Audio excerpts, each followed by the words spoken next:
Hello दोस्तों, कैसे हैं आप लोग। मैं उम्मीद करता हूं कि आप लोग अच्छे होंगे और अपने अपने तैयारियों में लगे हुए होंगे। 7वें फेज के शिक्षक भर्ती को लेकर सरकार जिस तरीके से तेजी दिखा रही है, ऐसा लग रहा है कि इस साल के अंत तक जो है कि ये भर्ती कंप्लीट करा ली जाएगी। तो मैं आपसे भी कहूंगा कि आप भी सरकार के मनोस्थिति की अनुसार ही चलिए। आप अपने भी तैयारी में जो है कि तेजी लाइए, तभी जो है कि आप इस एग्जाम को आसानी से बीट कर पाएंगे। तो मैं कहूंगा आपसे कि आप अगर इसके लिए प्रिपरेशन कर रहे हैं तो सबसे पहले आपको ये ध्यान में रखना होगा कि आपको क्या पढ़ना है और क्या छोड़ना है। मैं देख रहा हूँ यूट्यूब पे बहुत तरीके से बहुत चीज़ों को पढ़ाया जा रहा है, लेकिन मेरा ये कहना है कि आपको चुनना है कि आप किस तरीके से और कहाँ पे पढ़ रहे हैं और किस से पढ़ रहे हैं। तो सारी चीज़ें आपके ऊपर जो है कि डिपेंड करती हैं।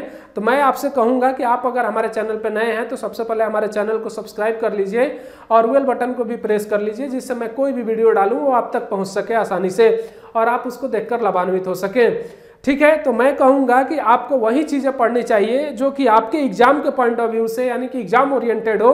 अदरवाइज आप बहुत सारी चीज़ें अगर पढ़ेंगे तो इस तरीके से तो बहुत सारी चीज़ें हैं, आप उसको कवर नहीं कर पाएंगे और जो है कि आपकी तैयारी गलत डायरेक्शन में चली जाएगी।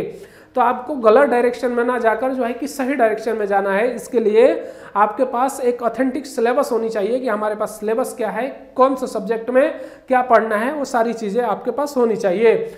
जैसा कि मैं आप लोगों को बता दूं कि जीके और जीएस में बिहार स्पेशल मेरा क्लास चल रहा है, उसको आप लोग देख सकते हैं।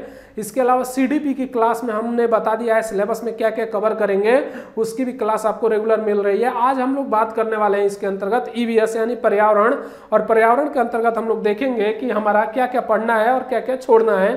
देखिए, जैसे ही बीपीएससी के द्वारा सिलेबस अपडेट होता है मैं आप लोगों को बता दूंगा, और अगर कुछ चीज़ें यहाँ से छूट जाएंगी तो उसको इसी में मैं ऐड कर दूंगा आप लोगों के लिए, जो एडिशनल हो जाएगा इसके लिए। ठीक है, तो मैं आप लोग जो है कि चिंता मत करिए, लेकिन फिलहाल इतना आपको तैयार करना ही करना है, क्योंकि ये सिलेबस आपका जो केवीएस होता है या डीएसएसबी होता है, या मैं बात करूं आपका और भी जो भी उत्तर प्रदेश के एग्जाम है जैसे यूपी टेट की, यूपी सुपर टेट की मैं बात करूं, तो इन सारी चीज़ों को सम्मिलित करके और देखकर जो है कि ये सारे सिलेबस यहाँ से निकाले गए हैं, तो आपको ये पढ़ना ही पड़ेगा।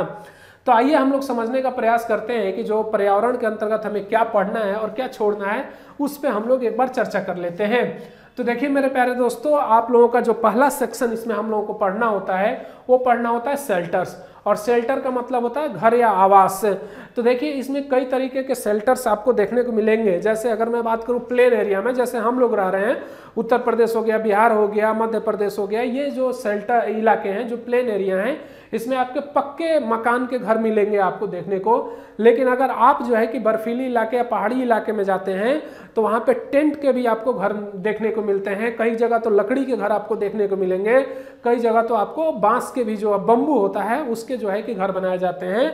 आप पहाड़ी इलाके में चले जाएंगे तो वहाँ पे लकड़ी का जो है कि ज़्यादा आपको घर देखने को मिलेगा। जैसे मैं बात करूँ उत्तराखंड, इसके बाद से जम्मू कश्मीर में बात करूँ, यहाँ पर जो बर्फीली इलाके हैं वहाँ पर जो है कि क्रॉस आपका छत बनाया जाता है। घर तो बनाई जाती है लकड़ी की, लेकिन उसको क्रॉस कर दिया जाता है जिससे कि बर्फ अगर गिरे यानी कि स्नोफॉल हो तो वो आसानी से जो है कि सरफेस पे आ जाए।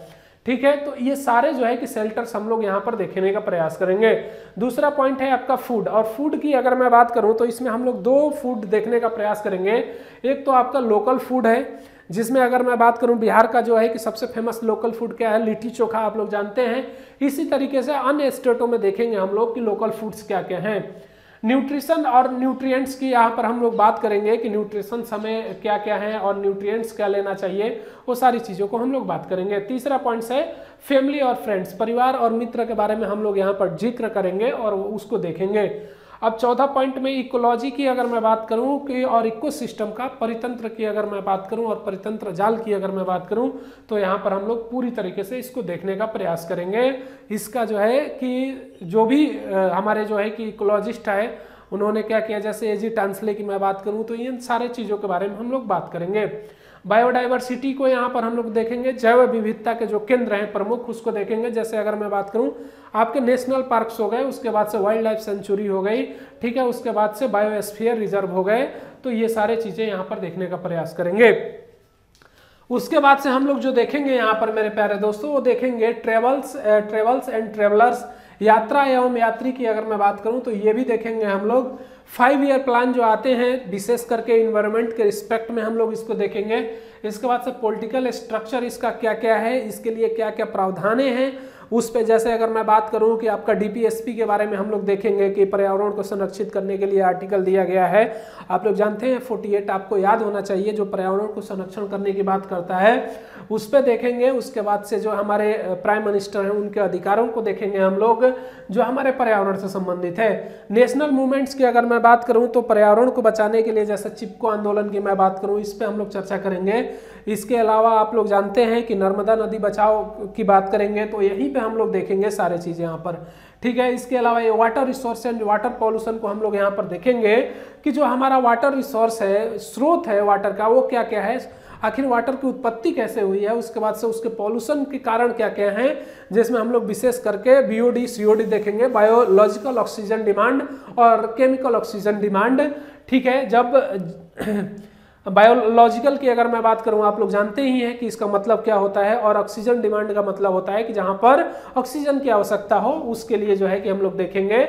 अगर मैं बात करूं जैसे कि डिजॉल्व जो ऑक्सीजन होता है वाटर में, ठीक है, जब उसकी कमी होने लगती है तब हमें जो है कि बायोलॉजिकल चीज़ों की ज़रूरत पड़ती है, जिसकी वजह से हम उसको बोलते हैं BOD यानी कि बायोलॉजिकल ऑक्सीजन डिमांड, ठीक है। Things we make and do, जैसे अगर मैं बात करूं कि वैसी वस्तुएं जो हम लोग बनाते हैं अपने हाथों से फिर मार्केट में सेल करते हैं, तो जो हैंडीक्राफ्ट्स वस्तुएं हैं उस पर हम लोग चर्चा करेंगे।